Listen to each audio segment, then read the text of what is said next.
A severe famine is ravaging Canaan, leaving the patriarch Jacob highly vulnerable. He learns his long-lost son Joseph is alive, ruling as governor in Egypt. This creates a deep theological dilemma. Canaan is the specific land promised by God to Jacob's grandfather, Abraham. Leaving it to seek refuge in a foreign, pagan superpower looks like an abandonment of a multi-generational covenant, the sacred binding agreement between God and his people. Jacob pauses his journey at Beersheba, the southernmost border of Canaan.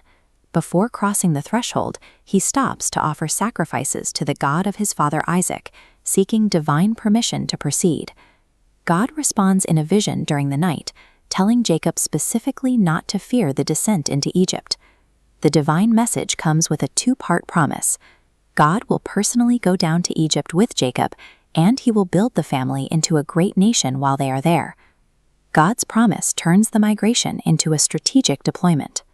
The family is moving to a divinely appointed safe harbor where they can grow. Jacob's family mobilizes. They rely on the luxury of wagons sent directly by the pharaoh, the absolute ruler of the Egyptian empire, to transport their wives, children, and wealth out of Canaan. At this moment, the record shifts from a physical journey to a strict demographic census, logging the specific individuals making the migration. This diagram maps out the family tree starting from Jacob. The first major branch tracks the descendants of his primary wife, Leah. Counting her sons and grandsons, this bloodline totals 33 individuals. A second branch emerges for the descendants of Zilpah, Leah's handmaid, adding 16 more people to the total. The third branch represents the sons of Rachel, Joseph and Benjamin, along with their children, contributing another 14 individuals.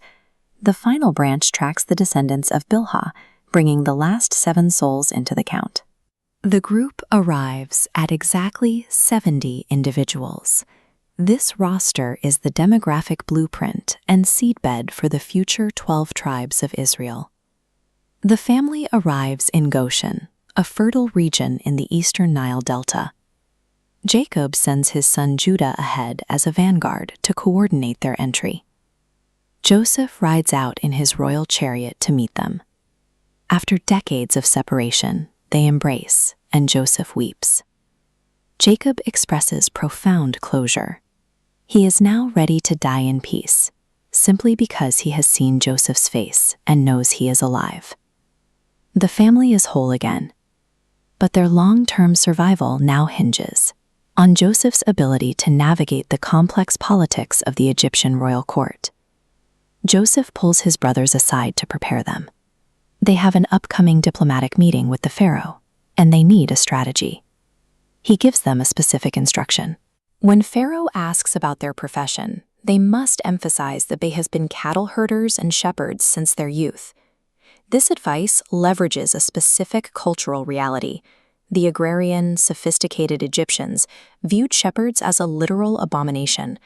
Intentionally triggering this prejudice was a strategic maneuver. Joseph knew exactly how the Egyptian court would react to nomadic herdsmen. By leaning into a despised occupation, Joseph guaranteed the Egyptian elite would keep their distance. They would refuse to assimilate the Hebrews into mainstream society or intermarry with their families. This deliberate segregation forced Pharaoh to grant them the land of Goshen, a fertile frontier region perfectly suited for livestock, but safely isolated from Egypt's cultural centers. Through God's promise and Joseph's geopolitical maneuvering, Goshen became a cultural incubator.